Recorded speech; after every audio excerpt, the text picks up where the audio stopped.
Sabi nila ang buhay ng tao ay parang isang malawak na bukid. Ang bawat pangarap ay isang binhi, at ang bawat sakripisyo ay ang dugong ipinapadilig mo sa tuyong lupa upang ito ay magbunga. Ako si Wilhelmina Vergara. Ako ang tahimik na kamay sa likod ng Castillo Harvest. Ako ang nagbuhos ng pawis, talino at panahon upang itayo ang isang imperyo mula sa wala. Ginawa ko ang lahat sa ngalan ng pag-ibig sa aking asawa at sa kanyang pamilya. Ibinigay ko ang aking buong pagkatao upang bihisan ang kanilang pangalan ng karangyaan. Ngunit noong dumating ang oras ng pag-ani, pinalitan nila ako. Sa gitna ng liwanag at palakpakan, iniharap sa akin ang isang huwad na reyna. Inakala ng aking asawa na ang aking pananahimik ay tanda ng pagiging duwag.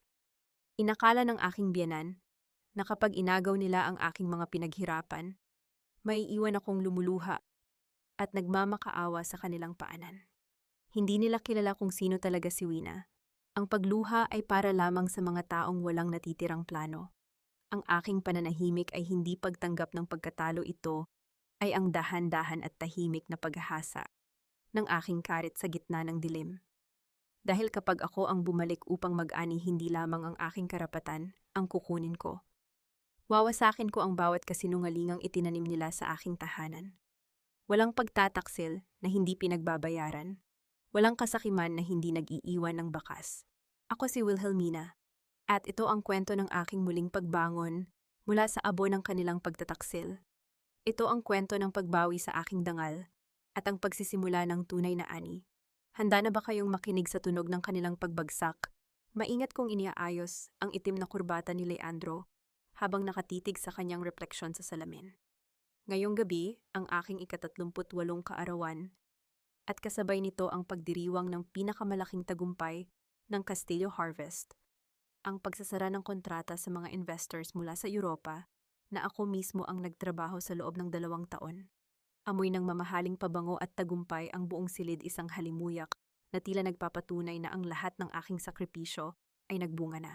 "You look perfect, Leandro," mahinahon kong sabi habang hinahaplos ang kanyang balikat. Ngunit bago ko pa matapos ang aking pangungusap, humarap siya sa akin nang may malamig na titig na hindi ko kailanman nakita sa loob ng 11 taon naming pagsasama. Hinawakan niya ang aking mga kamay, hindi upang pisilin ito sa pagmamahal, kundi upang ilayo ako sa kanya. "Wina Mara is here. She is 3 months pregnant with my son. Lalabas kami sa stage mamaya at ia-announce ko ang tungkol sa amin. You need to stand there, smile and welcome her. Don't make a scene if you want to keep your reputation as the brilliant woman of Castillo Harvest." Bulong ni Leandro, ang boses niya ay walang bahid ng pag-aalinlangan, tila ba naguutos lamang siya ng isang ordinaryong bagay sa kanyang sekretarya. Ang bawat salita niya ay tila nagyayelong tubig na ibinuhos sa aking pagkatao. Pakiramdam ko ay huminto ang pag-ikot ng mundo habang ang aking puso ay tila pinipiga ng isang madilim na kamay. Hindi ako nakapagsalita. Wala ring luhang lumabas sa aking mga mata. Ang tanging naramdaman ko ay ang isang matalim at tuyot na sakit na unti-unting nagiging isang malamig na puot. "Are you out of your mind, Leandro?" kaarawan ko ngayon. "Kasi silbi ko lang sa kumpanya mo at ito ang igaganti mo sa akin." Ang boses ko ay hindi nanginginig. Ito ay patag parang isang talim ng kutsilyo na dahan-dahang humihiwa sa hangin. Bumukas ang pinto ng aming suite at pumasok si Doña Escolastica, ang aking biyenan, na suot ang kanyang pinakamarangyang alahas na tila ba isang reyna. "Wina, be professional. Isang hamak na Vergara ka lang bago ka napunta sa amin. Ang Castillo Harvest ay kailangan ng isang tagapagmana at dahil hindi mo iyon maibigay, si Mara ang gagawa para sa amin. Be grateful na hindi ka muna namin ididiborsyo para hindi bumagsak ang stocks. Now fix your face. The media is waiting." Ang gabi na dapat ay para sa aking karangalan ay biglang naging isang bitag na sumasakal sa aking leeg. Naririnig ko na ang ingay ng mga tao sa labas ng ballroom, ang hiyawan ng kagalakan, at ang tunog ng mga kubyertos na tumatama sa mga mamahaling plato. Lahat sila ay naghihintay sa akin, ang babaeng inakala nilang reyna ng Castillo Harvest, ngunit ngayon ay tila isang dekorasyon na lamang na itatapon sa gilid. "Leandro, isipin mo ang lahat ng ginawa ko para sa kumpanyang ito. Isipin mo si Papa, pilit kong pagpapaalala sa kanya, umaasang may natitira pang katiting na konsensya sa kanyang katawan. Wina, stop being dramatic. You're a businesswoman, right? Think of this as a strategic merger. Mara gets the position, the baby gets the name, and you get to keep your title as the CEO on paper. Sagot ni Leandro habang sinusuri ang kanyang sarili sa salamin sa huling pagkakataon. Sa sandaling iyon, tila may isang malakas na tunog ng pagkabasag sa loob ng aking isipan. Ngunit hindi ito ang tunog ng aking puso. Ito ang tunog ng mga tanikala ng katapatan na tuluyan ng naputol. Ang init ng pag-ibig na itinago ko para sa lalaking ito sa loob ng mahabang panahon ay biglang naging isang malamig at kalkuladong apoy. Tumingin ako sa aking refleksyon. Nakita ko ang isang babaeng hindi na nila makikilala. Wala nang wina na magmamakaawa. Wala nang wina na iiyak sa sulok para sa pag-ibig na kailanman ay hindi naging totoo. Fine, let's go out there, mahinahon kong sabi. Lumabas kami ng silid. Ang bawat hakbang ko sa pulang carpet ay tila isang kumpas ng digmaan. Nang marating namin ang likod ng entablado, nakita ko si Mara. Nakasuot siya ng isang puting gown, tila isang birhen na nagmamalinis habang ang kanyang kamay ay nakahawak sa kanyang tiyan na wala pa namang bakas ng pagbubuntis. Ngumiti siya sa akin, isang ngiting puno ng panunuya at tagumpay. Ate Wina, thank you for being so understanding. I promise I will take care of Leandro and the company, bulong ni Mara habang dumadaan sa tabi ko. Hindi ko siya sinagot. Sa halip, kinuha ko ang aking cellphone mula sa aking maliit na bag. Mabilis kong tinawagan ang isang numero na matagal ko nang itinatago para sa sandaling ito. Attorney Rivera, active the protocol. I want a full audit of the Castillo Harvest accounts from 5 years ago until today, and call the private investigator. I want everything on Mara and Nieves. Now, pabulong kong utos bago ko muling itinago ang telepono. Bumukas ang malalaking pinto ng ballroom. Ang liwanag ng mga spotlight ay tila bumubulag sa aking paningin habang ang palakpakan ng libu-libong tao ay umalingaw-ngaw sa buong paligid.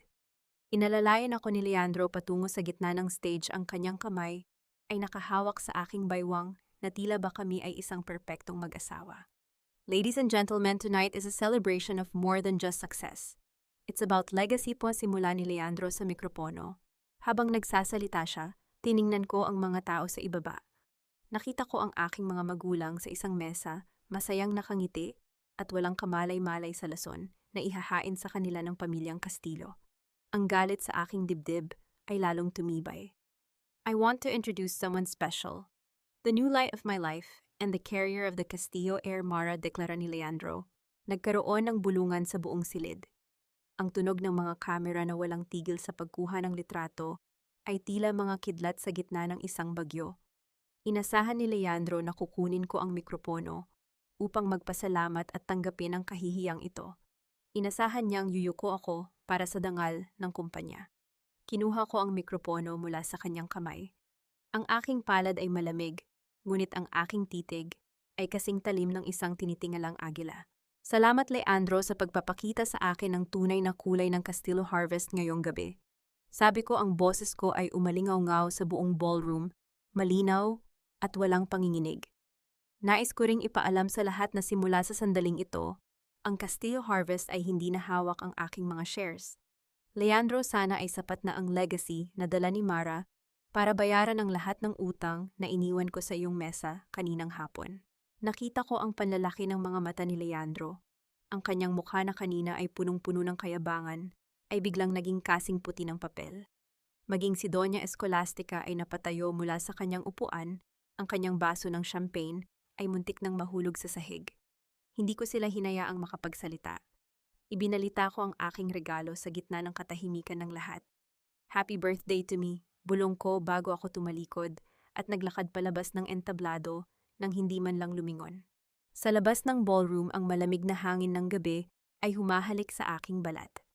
Ang digmaan ay kasisimula pa lamang at sinisiguro ko na sa bawat butil ng palay na aanihin nila simula bukas, may laso ng katotohanang aking itinanim. Ang malamig na liwanag ng umaga ay tumatagos sa salamin ng opisina ni Leandro sa loob ng aming bahay. Narinig ko ang patuloy na pag-agos ng tubig mula sa banyo, isang palatandaan na abala pa siya sa paglilinis ng kanyang sarili matapos ang kaguluhang nangyari kagabi. Wala akong inaksayang oras. Dahan-dahan kong ipinasok ang isang maliit na flash drive sa kanyang laptop. Ang aking mga daliri ay mabilis na gumalaw sa keyboard. Kinokopya ang lahat ng kanyang nakatagong files habang naglalagay ng isang spy software na hindi niya kailanman matutuklasan. Hindi ako umiiyak. Ang luha ay para sa mga taong nawalan ng pag-asa. Ako ay kasalukuyan palang kumukuha ng mga armas. Nang marinig ko ang pagbukas ng pinto ng banyo, mabilis kong hinugot ang flash drive at isinilid sa aking bulsa. Tumayo ako at nagpanggap na nag-aayos ng mga papeles sa ibabaw ng kanyang mesa. Nag-iimpake ka na ba para sa break mo, Winapao? Tanong ni Leandro, habang nagpapatuyo ng kanyang buhok gamit ang tuwalya. Ang kanyang boses ay may halong kayabangan, tila ba sigurado siyang nanalo na siya matapos ang paghihiyakan sa entablado kagabi. Kailangan ko ng mga dokumento para sa aking personal na records, Leandro. Huwag kang mag-alala, hindi ko kukunin ang hindi sa akin. Mahinahon kong sagot bago ko siya nilagpasan nang walang kahit anong emosyon sa aking muka. Pagbalik ko sa aking sariling silid, upang ipagpatuloy ang pagliligpit ng aking mga gamit, bumukas ang pinto at pumasok si Mara. Ang kanyang mukha ay maaliwalas, puno ng peking inosensya at pilit na pagiging palakaibigan. Nakasuot siya ng maluwag na bestida na halatang pinili upang ipagmalaki ang kanyang sinasabing kalagayan. Ate Wina, sabi ni Leandro, ay magpapahinga ka raw muna. Gusto mo ba ng tulong sa pag-iimpake? I can take care of the CEO and the baby while you rest. Malambing niyang sabi, ngunit ang kanyang mga mata ay nanunuya. Kumuha siya ng isang hiwa ng manggang hilaw mula sa platong inihanda ng aming kasambahay. Kinagat niya ito sa aking harapan, pilit na ipinapakita ang kanyang paglilihi. Sobrang asim, pero gustong-gusto talaga ng baby namin ang ganitong lasa. Dagdag niya habang nginunguya ang prutas. Kumain ka lang, Mara. Kailangan ng sustansya ng bituka mong sanay sa tira-tira. Patag kong sagot, hindi man lang nag-aangat ng tingin mula sa aking mga inaayos na libro. Nawala ang ngiti sa kanyang mga labi, ngunit pilit siyang tumawa bago naglakad palabas ng silid. Nang makarating siya sa pasilyo, inakala niyang hindi ko na siya nakikita. Ngunit sa refleksyon ng malaking salamin sa gilid ng pinto, nakita ko ang lahat. Mabilis niyang idinura ang nginuyang mangga sa isang pirasong tissue. Ang kanyang buong mukha ay nalukot sa matinding pandidiri. Isang mapait na ngiti ang gumuhit sa aking mga labi. Ang reyna-reynahan ay hindi kayang lunukin ang sarili niyang palabas. Pagsapit ng hapon, ginamit ko ang tracker program mula sa laptop ni Leandro upang sundan ang sasakyang ginagamit ni Mara. Inaayos ko ang aking madilim na salamin habang nagmamaneho ng malayo sa kanya. Binagtas niya ang daan patungo sa isang liblib na bahagi ng lungsod, napakalayo sa mga matataas na gusali ng Makati at mga eksklusibong subdibisyon na kinasanayan niya. Pumarada ang kanyang sasakyan sa harap ng isang luma at sirang apartment. Mula sa loob ng aking kotse, iniangat ko ang aking camera na may mahabang lente. Bumaba si Mara mula sa sasakyan, halatang inirereklamo ang matinding init ng sikat ng araw. Sa isang iglap habang naglalakad siya at pilit na inaayos ang kanyang maluwag na bestida, nakita ko ang pag-angat ng gilid ng kanyang damit. Isang makapal at manipis na kulay balat na strap. Ang nakita ko, isang silicone bump na nakakabit sa kanyang baywang. Mabilis niya itong inayos pababa at tumingin sa paligid kung may nakapansin, ngunit huli na. Nakuha ko na ang malinaw na litrato ng kanyang kasinungalingan. Bumaba ako ng sasakyan at palihim na sumunod sa gilid ng eskinita. Sa siwang ng sirang bintana ng apartment, nakita ko ang isang eksenang nagbigay linaw sa buong pamamangka nila. Isang babaeng maputla payat at may napakalaking tiyan ang nakaluhod sa harap ni Mara. Siya ay umiiyak habang mahigpit na nakahawak sa laylayan ng damit ng aking karibal. Siya si Nieves, ang nakababatang kapatid ni Mara. Parang awa mo na, ate, hindi ko kayang ibigay ang anak ko. Hanapan mo na lang ako ng ibang trabaho, ibabalik ko ang ibinayad ninyo sa ospital ni Junjun. Pagmamakaawa ni Nieves habang humihikbi. Padarag na binawi ni Mara ang kanyang damit. Tanga ka ba, Nieves? Kailangan kong makuha ang bata paglabas niyan. Nabayaran na natin ang operasyon ng panganay mo dahil kay Leandro. Kapag umurong ka ngayon, ipapatigil ko ang gamutan ni Junjun at pareho kayong mamamatay sa hirap. Umikot ang aking sikmura sa narinig ko. Hindi si Mara ang buntis. Kinukuha nila ang sariling anak ni Nieves upang gawing peke at bayarang tagapagmana ng mga Kastilyo. Ngunit isang madilim na katanungan ang umusbong sa aking isipan. Bakit kailangan pang bumili ng bata? Baog ba si Leandro at ginagamit lamang niya ang pagbubuntis na ito upang patunayan ang kanyang pagkalalaki sa matapobreng biyenan ko? Bumalik ako sa mansyon na may dalang mga nakamamatay na sikreto, handa nang ayusin ang aking susunod na hakbang. Ngunit bago pa ako makapasok sa aking kwarto, naabutan ko si Doña Escolastica sa gitna ng sala. Nakaupo siya ng matigas, may hawak na isang makapal na brown envelope. "Wina, mabuti at nandito ka na," malamig niyang bati. Inihagis niya ang envelope sa ibabaw ng glass table. Lumikha ito ng isang mabigat na kalabog sa gitna ng katahimikan ng bahay. "Tingnan mo iyan." Lumapit ako at dahan-dahang binuksan ang mga dokumento. Tumambad sa akin ang mga papeles ng bangko, mga audit reports, at mga resibo. Nakapangalan ang lahat sa aking mga magulang, mga pekeng pirma, mga gawa-gawang transaction na nagpapalabas na ang aking pamilya ay nagbulsa ng milyon-milyong piso mula sa pondo ng Castillo Harvest. "Leave this house today, Wina." Pagbabanta ni Doña Escolastica ang kanyang mga mata ay nanlilisik sa kasakiman habang tinititigan ang bawat reaksyon ko. "Iwan mo ang lahat ng natitira mong shares at pumirma ka ng full divestment agreement. Dahil kung hindi bukas na bukas, ay ipapakulong ko ang mga magulang mo dahil sa panloloko. Pipiliin mo ba ang pera o ang kalayaan ng pamilya mo?" Ang hangin sa buong sala ay tila naging laso na humaharang sa aking paghinga. Ginamit nila ang aking mga magulang, ang mga taong nagturo sa akin ng dangal, upang tuluyan akong pilayin. Tinitigan ko ang matanda ng matagal. Ang aking mga mata ay walang kahit anong bakas ng pagluha, tanging isang malamig na apoy ang nagliliyab sa aking paningin. Ang gabi sa Batangas ay madilim, ngunit ang aking isipan ay mas maliwanag kaysa sa kailanman. Matapos ang pagbabanta ni Doña Escolastica, hindi ako natulog. Sa halip, ginamit ko ang mga oras na ito upang hanapin si Nieves. Alam ko kung saan siya nakatira, base sa mga litratong kinuha ko kanina. Ang kanyang apartment ay isang maliit na kwarto sa gilid ng isang lumang palengke, kung saan ang amoy ng nabubulok na gulay at usok ng sasakyan ay humahalimuyak sa hangin. Dahan-dahan akong kumatok sa pintuan. Ang tunog ng aking mga buko-buko sa kahoy ay tila isang babala ng paparating na pagbabago. Matagal bago bumukas ang pinto at bumungad sa akin ang isang babaeng payat. Ang kanyang mga mata ay nanlalalim at puno ng takot. Si Nieves. "Sino ka kung ikaw ang sumisingil ng upa? Wala pa kaming pera." Mahinang sabi niya habang nakahawak sa kanyang tiyan na kapansin-pansing malaki na. "Hindi ako maniningil ng upa, Nieves. Ako ang babaeng ninakawan ng asawa ni Mara."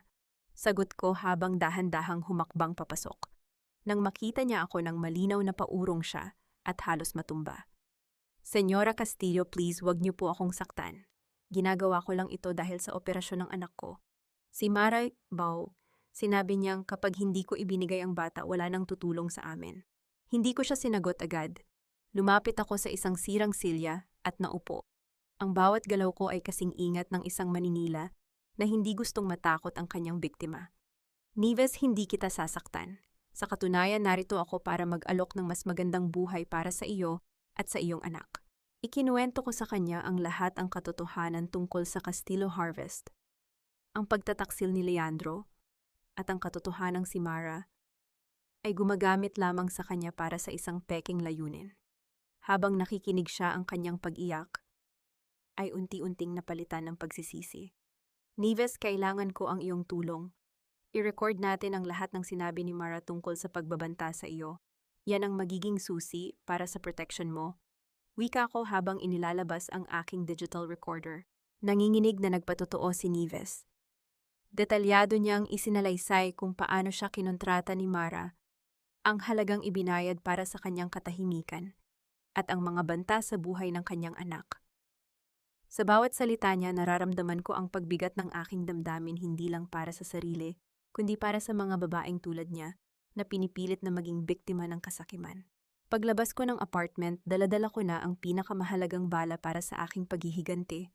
Ngunit pagdating ko sa mansyon, isang nakakabahalang pangyayari ang bumungad sa akin. Si Leandro ay nasa loob ng aking opisina, ang kanyang mukha ay puno ng galit habang naghahalukay sa aking mga drawer. Ang aking mga gamit ay nagkalat sa sahig. Nang makita niya ako, mabilis siyang tumayo, ang kanyang mga mata ay tila apoy na nagbabaga. "Wina, saan ka galing at bakit wala na rito ang iyong mga personal na files?" Tanong niya, ang boses niya ay punong-puno ng pagdududa. Alam ko ang ginagawa mo. Nakikipagkita ka sa mga abogado nag-iimbestiga sa mga accounts. Huwag kang magkakamali, Wina. Ang mga magulang mo ay nasa kamay ko na. Nanatili akong kalmado. Tinitigan ko siya ng diretso sa kanyang mga mata. Ang aking mukha ay kasing tigas ng marmol. Leandro, ang mga magulang ko ay hindi mo maaaring gamitin para sa iyong kasakiman habang buhay. At tungkol sa mga files na hinahanap mo, ang tunay na kayamanan ay wala sa mga papel na iyon, kundi sa katotohanang malapit na nilang malaman. Anong ibig mong sabihin? Singhal niya. Ang katotohanan tungkol sa iyong pagkalalaki, Leandro.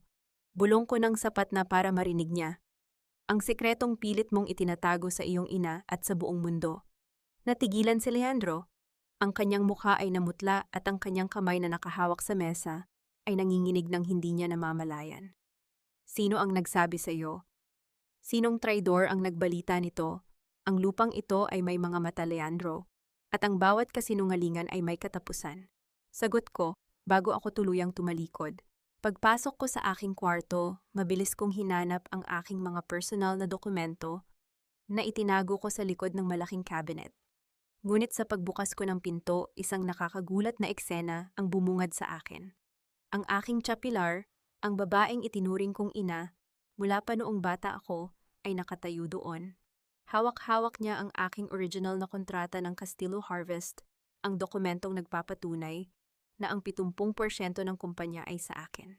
Tia Pilar, Tomnay, tanong ko ng may halong pagkabigla at pag-asa. Ano ang ginagawa mo sa mga gamit ko? Tumingin siya sa akin nang may mga matang puno ng pagluha. Ang kanyang mga kamay ay nanginginig ng matindi. Patawarin mo ako, Wina.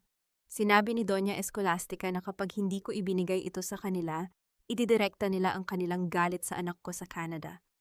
Wala akong mapagpipilian. Sa bawat salita niya naramdaman ko ang pagguho ng huling pundasyon ng aking tiwala. Ang tao na pinakamalapit sa aking puso ay siya palang susaksak sa aking likuran. Ang kontrata ay unti-unting lumipat sa kamay ni Leandro na biglang sumulpot sa likod ni Pilar. Salamat, Pilar. Napakadali mo palang bilhin, sabi ni Leandro, habang hawak-hawak ang papel na nagtatakda ng aking kinabukasan. Wala ka na, Wina. Wala ka ng ebidensya. Wala ka ng kumpanya at wala ka ng pamilya. Tumingin ako sa kanilang dalawa, ang aking asawa at ang aking tiya na pinalaki ako. Walang luha na pumatak sa aking pisngi. Ang aking puso ay tila naging bato. Sa sandaling iyon, alam ko na. Tapos na ang yugto ng pagpapakatanga. Mula ngayon, ang bawat hakbang ko ay gagawin ko ng may sapat na paghahanda. Kunin mo lahat, Leandro. Mahinahon kong sagot ang aking boses ay punong-puno ng babala. Dahil ang bawat piraso ng papel na ninakaw mo ngayon ay ang siya ring magiging ebidensya ng iyong pagkabulok sa kulungan.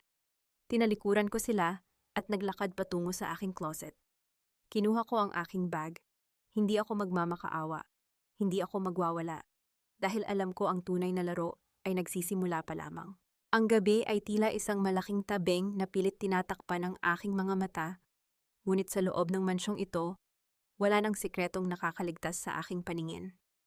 Nakatayo ako sa gitna ng aking silid, pinapanood ang bawat galaw ni Pilar sa pamamagitan ng maliit na monitor na nakakonekta sa CCTV na matagal ko nang naipwesto sa loob ng bahay. Si Pilar, ang babaeng itinuring kong ina, ay kasalukuyan ngayong nakikipag-usap kay Leandro sa loob ng library. Ang kanyang mga kamay ay nanginginig habang iniaabot ang dokumentong nagtatakda ng aking kinabukasan. Sigurado ka bang ito na ang lahat, Pilar? Tanong ni Leandro. Ang kanyang boses ay puno ng kasakiman na tila isang buitreng handang tumuka sa bangkay. Wala na siyang ibang kopya, wala siyang backup. Iyan na ang lahat, senyor. Nilinis ko na ang vault. Wala nang matitirang katibayan na siya ang may-ari ng karamihan sa shares ng Castillo Harvest. Sagot ni Pilar, ang kanyang boses ay tila isang basag na plaka punong-puno ng pag-aalinlangan, ngunit mas nanaig ang takot para sa kanyang anak. Hindi na ako naghintay pa. Dahan-dahan kong binuksan ang pinto ng aking silid at naglakad patungo sa library. Ang bawat yabag ko ay hindi naglalabas ng tunog sa ibabaw ng makapal na carpet, tila isang anino na unti-unting lumalapit sa liwanag. Nang makarating ako sa harap ng pinto, bahagya ko itong tinulak. Tumambad sa akin ang isang eksenang kasing pait ng lason. Hawak ni Leandro ang dokumento, ang kanyang mukha ay puno ng matinding tagumpay. Si Pilar naman ay nakayuko, hindi makatingin sa aking direksyon. Nang mapansin nila ang aking presensya, napatigil ang kanilang tawanan. Wika ni Leandro, hindi man lang nagbago ang kanyang ekspresyon. Mabuti at narito ka, para makita mo mismo kung paano natatapos ang iyong ambisyon. Hindi ako nagsalita. Tumingin ako kay Pilar. Tiya Pilar, ilang taon tayong nagsama. Mula nang mamatay ang aking ina, ikaw ang nagsilbing kanlungan ko. Ibinigay ko sa iyo ang lahat ng tiwala ko, ang lahat ng aking sikreto. At ito ang igaganti mo. Patawarin mo ako. Ang anak ko. Hawak nila ang buhay ng anak ko. Sigaw ni Pilar, ang kanyang mga luha ay mabilis na pumatak sa sahig. Ang pagmamahal sa anak ay hindi dahilan para maging alipin ng kasamaan, Pilar. Mahinahon kong sagot, ang aking tinig ay kasing lamig ng hangin sa gabi. Pinili mo ang kanilang panig. At sa sandaling ito, tinanggap mo na ang lahat ng kaakibat na parusa. Bumaling ako kay Leandro. Akala mo ba, Leandro, ang pagkuha mo sa papel na yan ay nangangahulugang tapos na ako? Ang Castillo Harvest ay binuo ko gamit ang aking talino, hindi gamit ang isang pirasong papel. Ang papel ay basta papel. Ngunit ang utak na bumuo ng kumpanyang ito, iyon ang hindi mo kailanman mananakaw. Talaga pangungutya ni Leandro habang nililigpit ang dokumento sa loob ng isang vault. Tingnan natin kung hanggang saan aabot ang talino mo kapag wala ka ng pondo, wala ng reputasyon, at wala ng matirang kahit ano. Naglakad ako palapit sa kanya. Hindi ako nagpakita ng kahit katiting na takot. Ang pagbagsak ng isang tao, Leandro, ay hindi nagsisimula sa pagkawala ng pera. Nagsisimula ito sa pagkawala ng dangal. At sa gabing ito, ang Castillo Harvest ay opisyal nang nawalan ng dangal sa iyong mga kamay. Tumalikod ako at naglakad palabas ng library. Ang bawat hakbang ko ay matatag. Alam nila na ako ay talunan. Alam nila na ako ay wala ng hawak. Ngunit ang hindi nila alam, ang aking pinakamalaking alas ay hindi nakatago sa vault na iyon. Ang aking alas ay nasa isang server sa Canada, nakatago sa ilalim ng isang pangalang hindi nila kailanman mahuhulaan. Pagbalik ko sa aking silid, kinuha ko ang aking laptop. Ang mga codes na aking binuo ay nagsisimula ng gumana. Mabilis kong inilipat ang lahat ng natitirang pondo sa isang account na walang sino mang makakatrace. Hindi ko kinuha ang perang para sa kumpanya. Kinuha ko ang pera na pinalago ko gamit ang aking sariling husay. Biglang tumunog ang aking cellphone. Isang tawag mula sa aking abogado. Natanggap ko na ang balita. Ang pagkasunog ng warehouse ay naging malaking issue na. Leandro is setting you up for arson. They have a fake witness who says they saw you with a gasoline container last night. Isang malamig na ngiti ang gumuhit sa aking mga labi. Hayaan mo sila, Attorney Rivera. Sa bawat bitag na inilalatag nila, sila rin ang unti-unting nakakalimot sa bitag na aking inihanda. Habang nakatingin ako sa bintana, narinig ko ang tunog ng mga sirena sa malayo. Papalapit sila. Ang mga pulis. Ang mga media. Ang katapusan ng aking dating buhay ay nandyan na. Ngunit sa halip na matakot, naramdaman ko ang isang matinding kalayaan. Ibinaba ko ang telepono at kinuha ang aking maliit na bag na handa na mula pa noong nakaraang linggo. Walang mga litrato ng kasal. Walang mga alaala ni Leandro. Tanging ang aking laptop at ang aking determination. Punta na kayo, bulong ko sa hangin. Dahil pagbalik ko, ang Castillo Harvest ay hindi na Castillo. Ito ay magiging abo na lamang sa ilalim ng aking mga paa.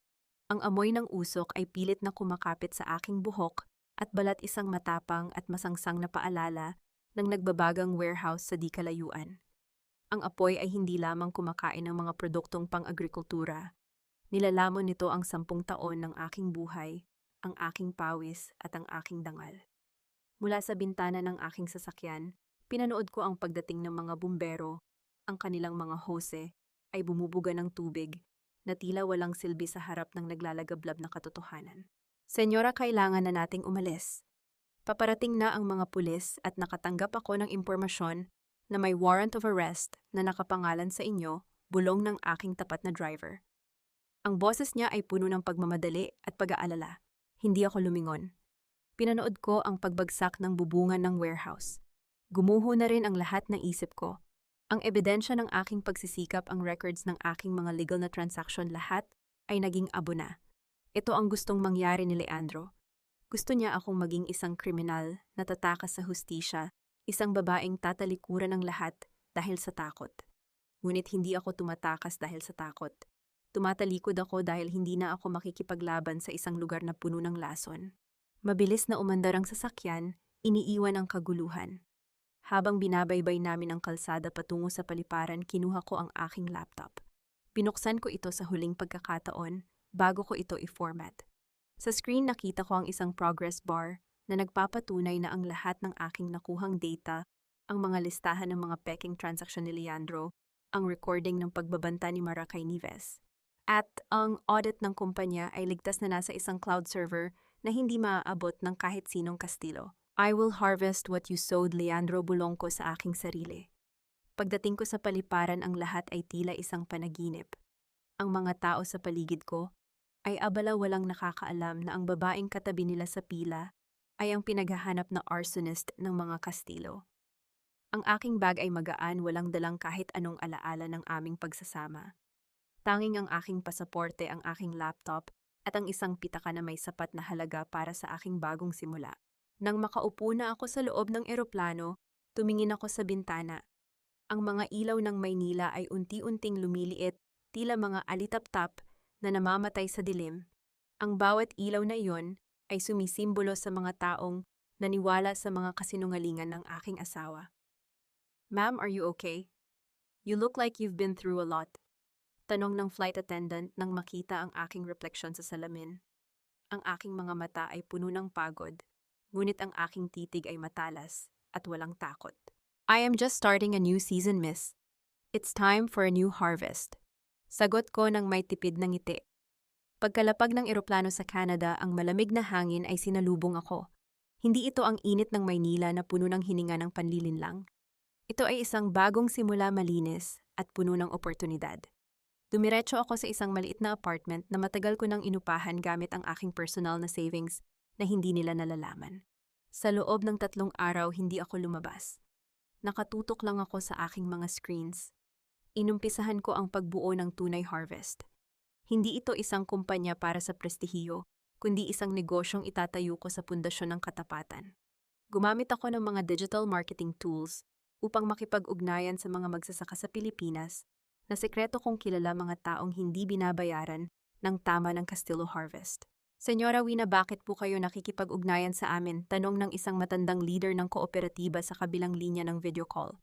"Dahil gusto kong bayaran kayo ng tama, tatay, at gusto kong turuan kayo kung paano magkaroon ng sariling boses sa merkado," sagot ko. Sa bawat gabi na hindi ako nakakatulog, ang aking mga mata ay nakapako sa mga graph ng Castillo Harvest. Nakikita ko ang kanilang pagbagsak. Dahil wala na ang aking husay sa likod ng kanilang operasyon, nagsisimula na silang magkamali. Ang mga supply ay nabubulok, ang mga kontrata ay hindi na ipapasa, at ang mga investors ay unti-unti nang nagtatanong. Isang gabi nakatanggap ako ng isang email. Mula ito sa isang hindi kilalang sender, ngunit ang subject ay familiar, Investor K. "The Castillos are bleeding money, Wina. They don't know you're the one buying their bad debts through third-party firms. They are digging their own grave." Isang malamig na ngiti ang gumuhit sa aking mga labi. Sa loob ng 5 taon, habang inakala nilang ako ay isang talunang tumakas sa batas, ako pala ang unti-unting bumibili sa kanilang imperyo. Hindi ko kailangang sumunog ng bodega para malugi sila. Ang kailangan ko lang ay hayaan silang lunurin ang sarili nila sa sarili nilang kasakiman. Isinara ko ang aking laptop. Ang buwan sa labas ng aking bintana ay tila sumasalamin sa aking mukha, isang mukhang wala na ang bakas ng dating Wina na mapagtiis. Ang babaeng nandito ngayon ay hindi na isang asawa, hindi na isang biktima. Ako na ang bagyo at handa na akong bumalik sa Pilipinas para sa huling pag-ani. 5 taon. Sa loob ng panahong iyon, ang mukha ko sa salamin ay unti-unting nagbago. Ang dating Wina na mahiyain at laging nakayuko ay napalitan ng isang babaeng ang titig ay kasing talim ng yelo sa Canada. Ang Castillo Harvest na dating aking buong mundo ay naging isa na lamang malabong anino sa aking gunita. Ngayon nakatayo ako sa gitna ng isang modernong opisina sa Toronto. Sa aking harapan, ang isang malaking monitor ay nagpapakita ng dashboard ng Tunay Harvest. Ang aming mga produkto ay hindi lamang matatagpuan sa mga pamilihan sa Pilipinas, kundi export grade na ang kalidad.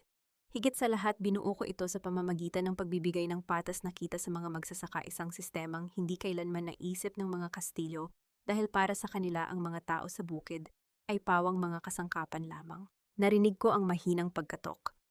Pumasok ang aking sekretarya. Senyora Wina, ang mga dokumento para sa pag-aari ng mga na-recover na lupain sa Batangas ay handa na.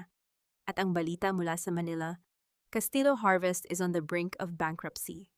Isang malamig na ngiti ang sumilay sa aking labi. Hayaan mo silang magdusa sa sarili nilang kawalan ng kakayahan. Binuksan ko ang isang news portal sa internet. Ang balita ay tungkol sa Castillo Harvest supply shortage, internal corruption, and plummeting shares plague the empire, once led by the brilliant Wilhelmina Vergara. Ang mga komentarista ay nagtatanong kung nasaan na ang babaeng tunay na nagpapatakbo ng kumpanya noon. Hindi nila alam ang babaeng iyon ay abala sa pag-aani ng kumpanya na sila na mismo ang nagpalubog. Isang mensahe ang pumasok sa aking encrypted server mula sa Investor K. Leandro is desperate. He is trying to sell the main estate to cover his debts. He doesn't know you are the anonymous buyer. Tumayo ako at lumakad patungo sa bintana. Ang mga gusali sa Toronto ay natatakpan ng puting niyebe, ngunit ang aking isipan ay nakapako sa mainit na lupain ng Pilipinas. Panahon na. Ang ani ay hinog na at handa na akong pitasin ang lahat. Kinuha ko ang aking telepono at tinawagan ang aking abogado sa Manila. Attorney Santos, simulan na ang pag-aayos ng aking pagbabalik. Ngunit huwag niyo munang ilalabas ang aking pangalan. Gusto kong makita ang mukha ni Leandro kapag nalaman niyang ang taong kinatatakutan niya ang siyang mismong bumili sa kanyang huling pag-aari. Pagkalipas ng ilang linggo, dumating ako sa Ninoy Aquino International Airport. Wala akong dalang mga mamahaling branded na bag na dati ay pilit na ipinapasuot sa akin ni Leandro. Nakasuot ako ng isang simpleng suit na gawa sa tela ng tunay harvest, eleganteng tignan, ngunit may diin ng lakas. Paglabas ko ng terminal, hindi ako sinalubong ng mga bodyguard ni Leandro. Sinalubong ako ng isang sasakyang itim na kinuha ko sa pamamagitan ng aking sariling ahensya. Habang binabagtas namin ang mga kalsada ng Maynila, ang bawat gusali ay nagdadala ng mga alaala. Ang mga restaurant kung saan kami nag-date, ang mga kalsadang tinahak namin, lahat ng iyon ay nagpapaalala sa akin kung gaano ako kabulag noon. Ngunit ang bawat alaala ay wala ng hapdi. Ito ay mga leksyon na lamang. Pagdating ko sa aking hotel suite, binuksan ko ang aking laptop. Isang imbitasyon ang nakabukas sa aking screen, 25th Anniversary of Castillo Harvest. Isang pagtitipon ng mga elite sa lipunan kung saan ia-anunsyo ni Leandro ang kanyang bagong tagumpay. 25 years of corruption, bulong ko. Biglang tumunog ang aking pinto. Pagbukas ko, bumungad sa akin si Clara, ang nakababatang kapatid ni Leandro. Siya ay palaging malapit sa akin noon, ang tanging tao sa pamilyang iyon na hindi kailanman nagpakita ng kasamaan. Ang kanyang mga mata ay puno ng pagod at takot. Wina, ikaw nga, humahagulgol niyang sabi sabay yakap sa akin. Alam ko na ikaw ang bumili sa lahat ng utang ng kumpanya. Please, Wina. Alam kong mali sila. Pero huwag mo silang hayaang makulong ng habang buhay. Ibibigay ko sa iyo ang huling ebidensya na pilit nilang itinatago. Iniabot niya sa akin ang isang voice recorder. Nandyan ang usapan nila noong gabi ng sunog. Nandyan ang lahat ng utos ni Leandro at ang pag-amin ni Doña Escolastica na sila ang nagplano ng lahat. Tinitigan ko si Clara. Bakit mo ito ginagawa, Clara? Kapatid mo si Leandro. Dahil gusto kong matapos na ang lahat ng ito, Wina. Gusto kong magkaroon ng kapayapaan ang pamilya namin kahit sa pamamagitan ng pagbagsak namin. Tinanggap ko ang recorder. Ito na ang huling piraso ng puzzle. Ang hustisya na matagal kong hinintay ay nasa loob na ng aking palad. Salamat, Clara. Hindi kita kakalimutan sa pagtatama mo sa mali. Habang nakatingin ako sa labas ng bintana ng aking hotel, ang mga ilaw ng Manila ay tila mga bituin sa ilalim ng aking mga paa. Ang aking muling pagbangon ay hindi lamang tungkol sa pera. Ito ay tungkol sa pagbawi sa aking dignidad na pilit nilang kinalawang. Bukas ng gabi, sa harap ng lahat ng taong nag-aakalang ako, ay tapos na ipakikita ko sa kanila kung sino ang tunay na nagmamay-ari ng anihan. Ang mga Kastilyo ay akala nila ay sila ang nagtanim, ngunit ang totoo sila, ang mga damong pilit na sisirain ang aking bukid. At oras na para bunutin sila sa ugat. Ang Grand Ballroom ng Manila Hotel ay nagniningning sa ilalim ng libu-libong kristal ng chandelier.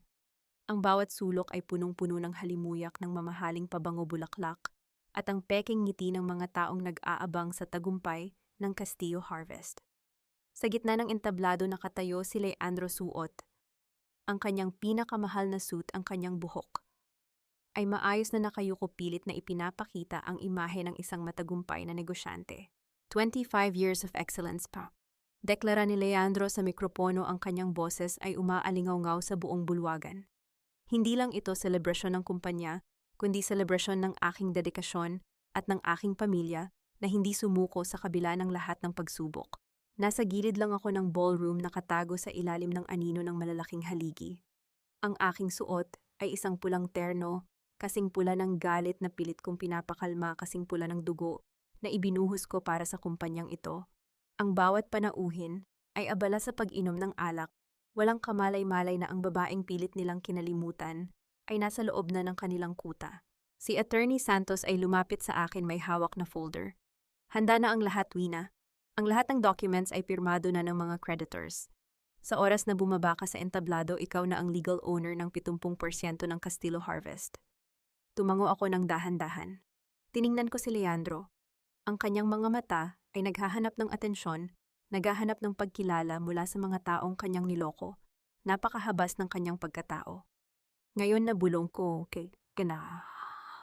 bulong ko. Naglakad ako palabas ng anino. Ang tunog ng aking takong sa marmol na sahig ay tila mga martilyong tumutunog sa katahimikan ng bulwagan. Isa-isa ang mga tao ay napatingin sa aking direksyon. Ang mga bulungan ay nagsimula mabilis at marahas na parang apoy na kumakalat sa tuyong damo. Sino siya? Si Wilhelmina ba iyon? Akala ko ay nasa Canada siya o nakulong. Hindi ko sila pinansin. Ang aking mga mata ay nakapako lamang kay Leandro. Nang mapansin niya ako, ang kanyang mukha ay naging kasing puti ng papel. Ang kanyang mikropono ay muntik ng mahulog sa sahig. Si Mara na nakaupo sa tabi ni Doña Escolastica ay napatayo sa gulat, ang kanyang bibig ay nakanganga habang ang kanyang mga mata ay nanlalaki sa takot. Umakyat ako sa entablado. Bawat baitang ay tila isang pahina ng aking bagong simula.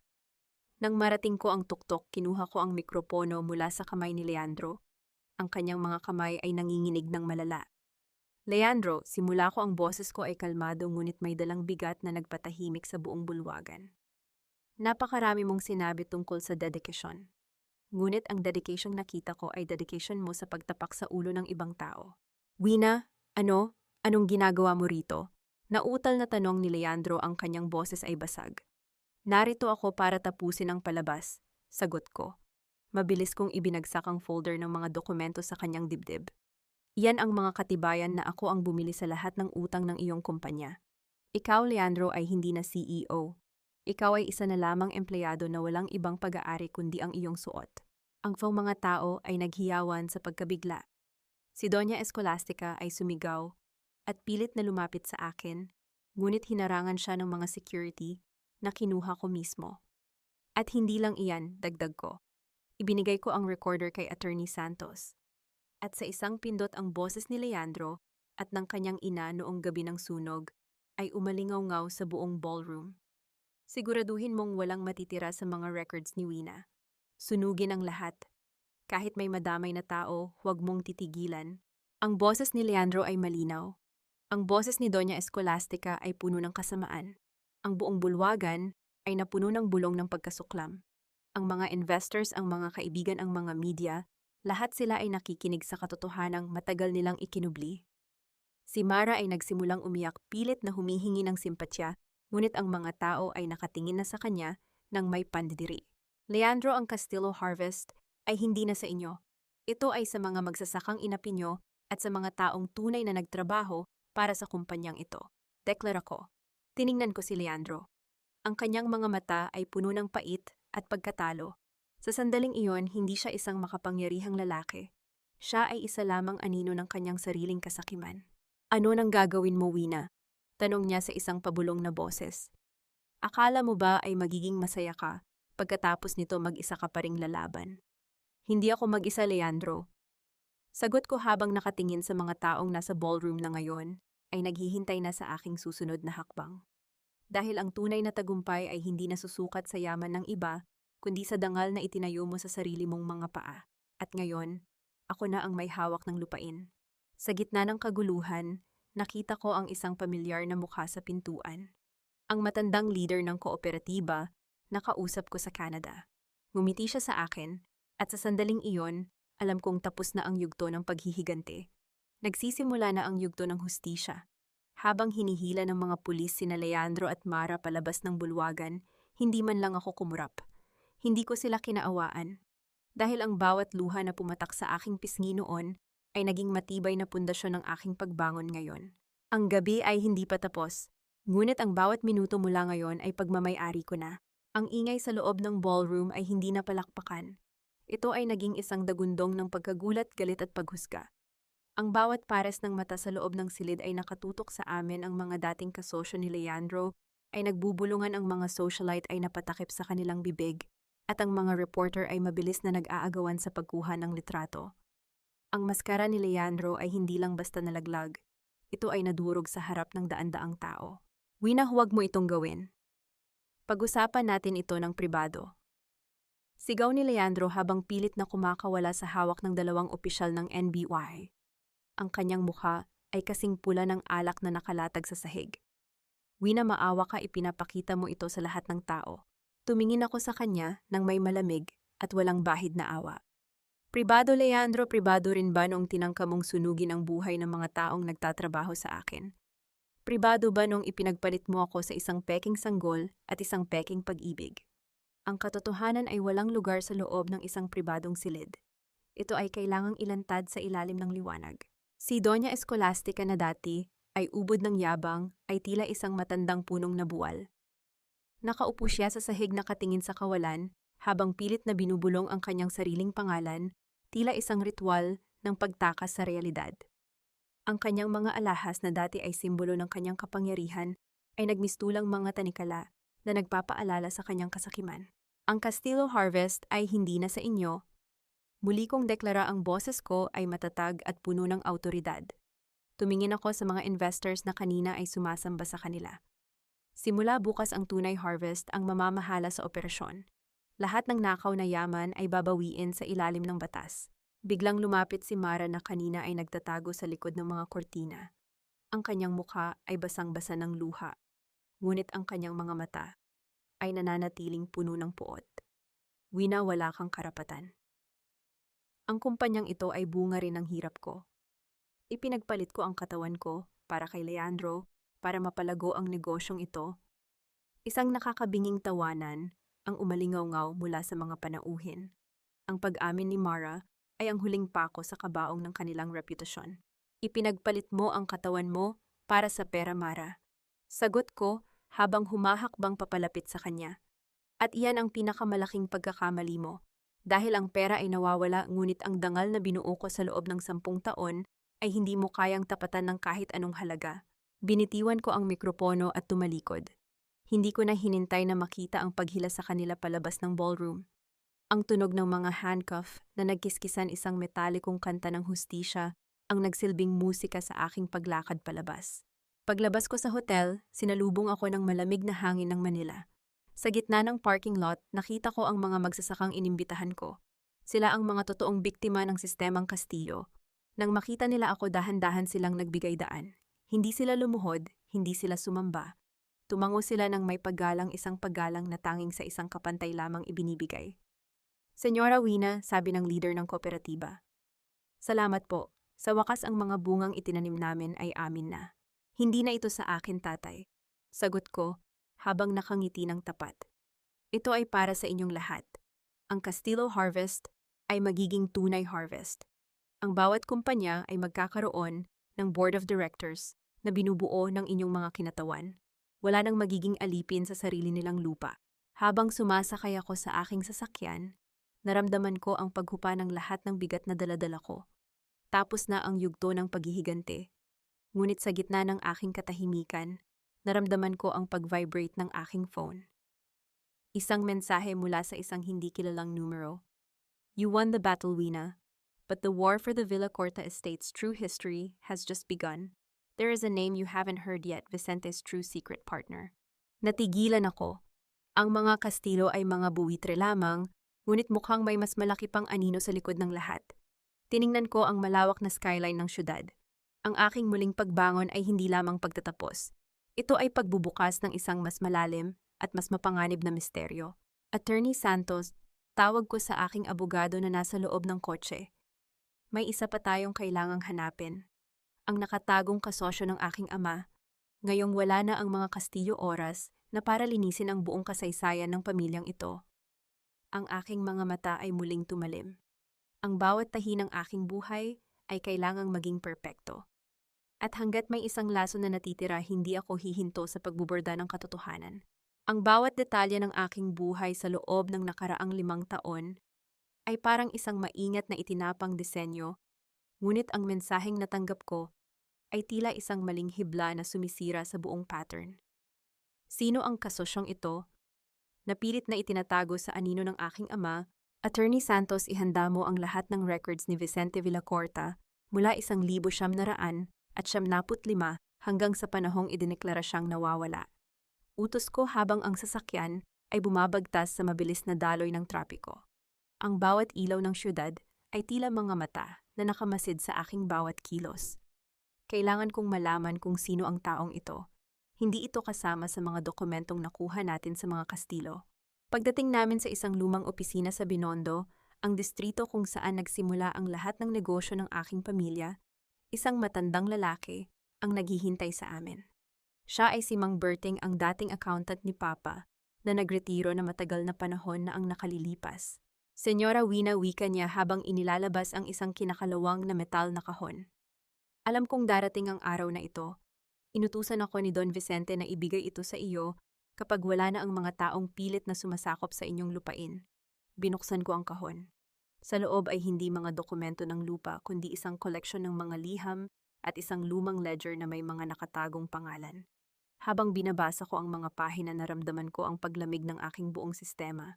Ang kasosyo ng aking ama ay hindi isang negosyante. Ito ay si Doña Gregoria, ang aking lola sa tuhod na palagi kong itinuturing na mentor. Ang taong nagturo sa akin ng lahat ng tungkol sa pagbuburda at pagpapatakbo ng negosyo. Siya pala ang nagpondo sa mga unang illegal na transaksyon ni Leandro para unti-unting makuha ang tiwala ng aking ama, si Lola Gregoria. Bulong ko, ang aking boses ay puno ng kawalang paniwala. Bakit siya ang nagturo sa akin na maging matatag? Siya ang nagsabing ang dangal ay higit sa lahat. Si Doña Gregoria ang nakakaalam ng sikreto ng pamilya Wina, sagot ni Mang Berting. Gusto niyang makuha ang buong Villacorta estate dahil naniniwala siyang ang mga Castillo at Vergara ay hindi karapat-dapat sa yaman na ito. Ginamit niya si Leandro bilang instrumento at nang sa tingin niya ay hindi na niya ito kontrolado, hinayaan kanyang maghiganti para sa kanya. Nilinis mo ang lahat para sa kanya, Wina. Isang matinding pagkabigla ang dumaloy sa aking buong pagkatao. Ang aking buong paghihiganti, ang aking pagsusumikap, ang aking pagbabalik, lahat ng iyon ay bahagi pala ng isang mas malaking laro na ang manlalaro ay ang taong pinagkakatiwalaan ko. Narinig ko ang mahinang pagpalakpak mula sa pintuan. Paglingon ko, naroon si Doña Gregoria, nakasuot ng kanyang pinakamagandang terno. Ang kanyang mga mata ay nagniningning sa isang kakaibang uri ng karunungan. Napakahusay, Wina. Tunay ngang ikaw ang pinakamahusay na estudyante ko. Wika niya habang dahan-dahang lumalakad papalapit.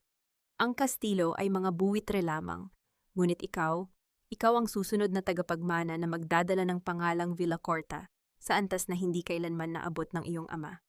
Ginawa mo akong kasangkapan sa iyong sariling agenda. Tanong ko, ang aking mga kamao ay nakakuyom ng mahigpit. Ginawa kitang Reyna, Wina. Hindi mo ba nakikita wala na ang mga kastilo? Ang lupain ay nasa ilalim na ng iyong pamamahala at ngayon handa na tayong pagsamahin ang ating mga yaman para sa isang bagong imperyo. Isang imperyong walang mga hangal na tulad ni Leandro. Tumingin ako sa kanya. Ang paggalang na nararamdaman ko dati ay napalitan ng isang malamig na realidad. Hindi na siya ang lola na nagturo sa akin. Siya ay isa pang mukha ng kasakiman na kailangan kong harapin. Ang mga Villacorta ay hindi mga pawn sa iyong laro, Lola. Sabi ko habang inilalagay ang ledger sa loob ng aking bag. Ang pagkakamali mo ay inakala mong dahil tinanggal ko ang mga kastilyo ay magiging sunod-sunuran na ako sa iyo. Ano ang ibig mong sabihin? Tanong niya, ang kanyang ngiti ay unti-unting naglaho. Ang Tunay Harvest ay hindi na lamang basta pangalan ng kumpanya. Ito ay ang pangalan ng aking sariling dangal. At hindi ko hahayaan na ang isang taong kasing dumi mo ang magdidikta sa aking kinabukasan. Nilagpasan ko siya nang hindi na lumingon.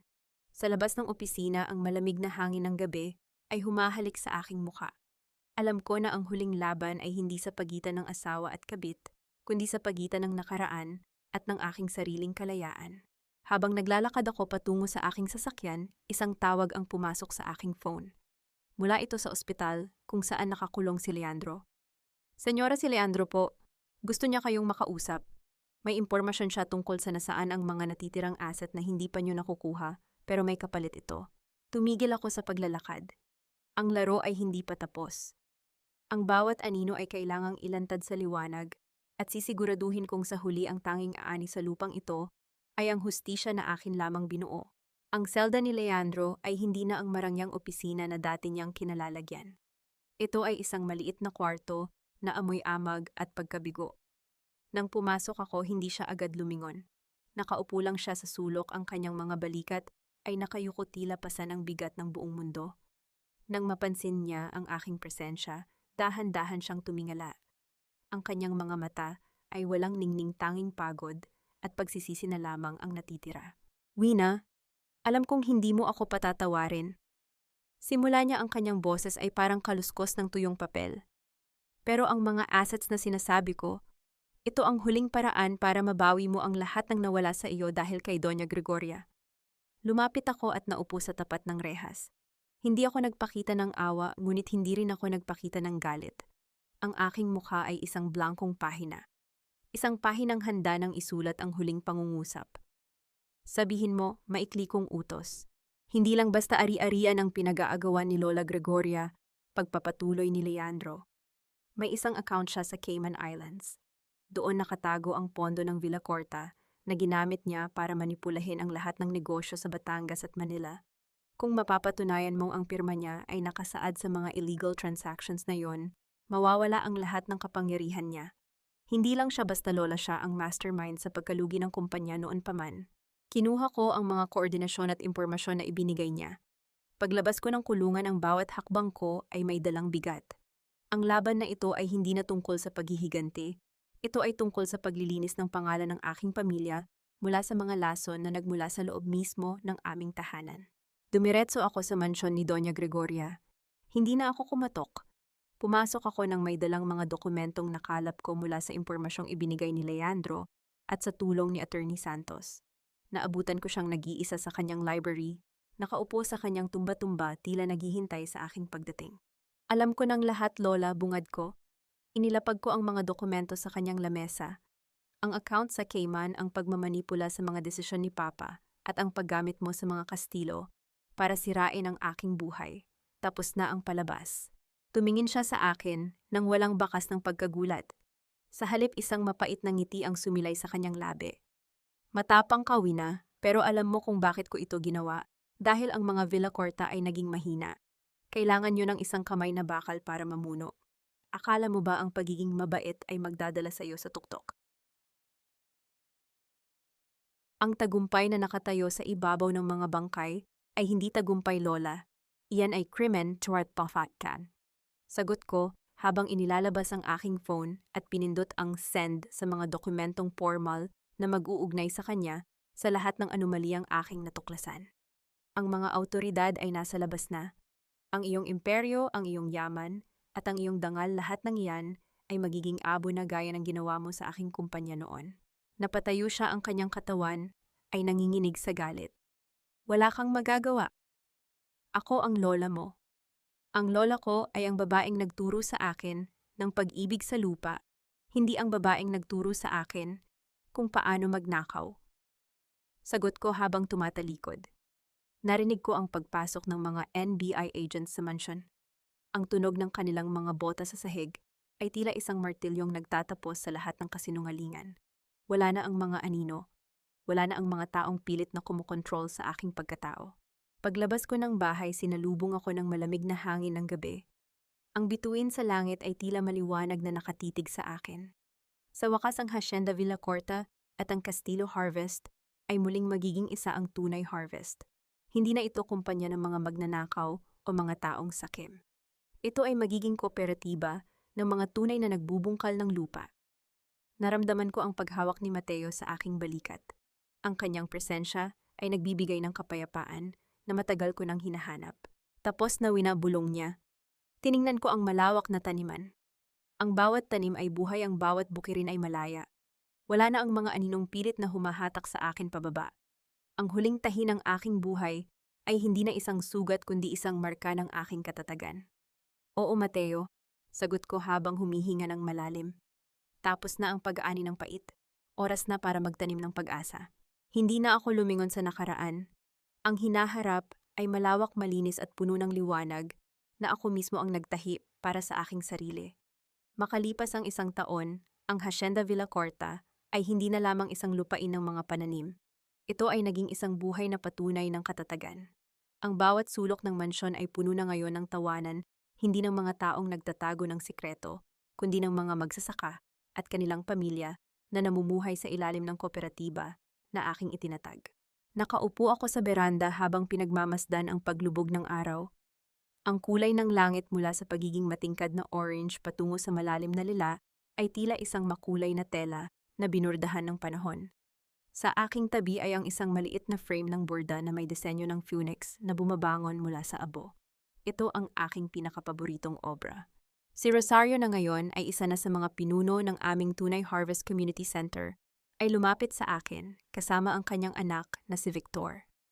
Ang batang si Victor ay malusog na tumatakbo sa damuhan, isang batang hindi kailanman nakaranas ng pagiging kasangkapan ng kasakiman. Senyora Wina, ang dami na po nating naani ngayong season. Masayang sabi ni Rosario habang inilalapag ang isang basket ng mga sariwang gulay. Dahil sa inyo ang mga pamilya rito, ay hindi na kailangang matakot sa bukas. Ngumiti ako at hinawakan ang kamay niya. Hindi dahil sa akin, Rosario. Dahil ito sa inyo. Ang bawat isa sa inyo ang nagdala ng sipag at katapatan na siyang nagbunga ng lahat ng ito. Maya-maya pa narinig ko ang mahinang pag-apak ng sapatos sa kahoy na sahig ng beranda. Si Mateo, siya ang nagsilbing sandigan ko sa mga panahong ang mundo ay tila guguho na. Hindi niya kailanman inangkin ang aking tagumpay. Sa halip, mas pinili niyang maging saksi sa aking paglaya. Handa na ang hapunan, Wina. Bulong niya, ang kanyang mga mata ay puno ng paghanga at pagmamahal na tila ba walang bahid ng nakaraan. Salamat, Mateo, sagot ko habang tumatayo at isinasabit ang aking kamay sa kanyang braso. Habang naglalakad kami patungo sa hapagkainan, naisip ko ang mga tao sa nakaraan. Si Leandro na nabubulok sa rehas ay patuloy na naghihirap sa kanyang sariling konsensya. Si Mara na dinala sa isang pasilidad ay patuloy na nakikipaglaban sa mga multo ng kanyang sariling kasinungalingan. At si Doña Escolastica na ang lahat ng yaman ay naging abo na lamang sa hangin. Hindi ko na sila kinamumuhian. Ang galit ay isang uri ng gapos at sa wakas pinili ko ng maging ganap na malaya. Ang Tunay Harvest ay hindi lamang isang negosyo. Ito ay isang paalala na sa kabila ng lahat ng pagtataksil at pagsusumikap na durugin ako ang nagwagi. Hindi sa pamamagitan ng pagiging katulad nila, kundi sa pamamagitan ng pagpili na maging mabuti sa kabila ng kasamaan ng iba. Sa hapagkainan habang pinagmamasdan ko, ang masayang mukha ng mga taong aking tinulungan, naramdaman ko ang isang matinding katahimikan sa aking puso. Ito ang kapayapaan na hindi mabibili ng kahit anong salapi sa mundo. 1 taon na ang nakalilipas, ang babaeng nakaupo rito ay nakaramdam ng pagkawala. Ngayon ang babaeng ito ay nakatagpo na ng kanyang sarili. Hindi ako naging biktima. Hindi ako naging katulad nila. Ako ang nag-ani ng sarili kong kaligayahan mula sa lupang pilit nilang ginawang baog.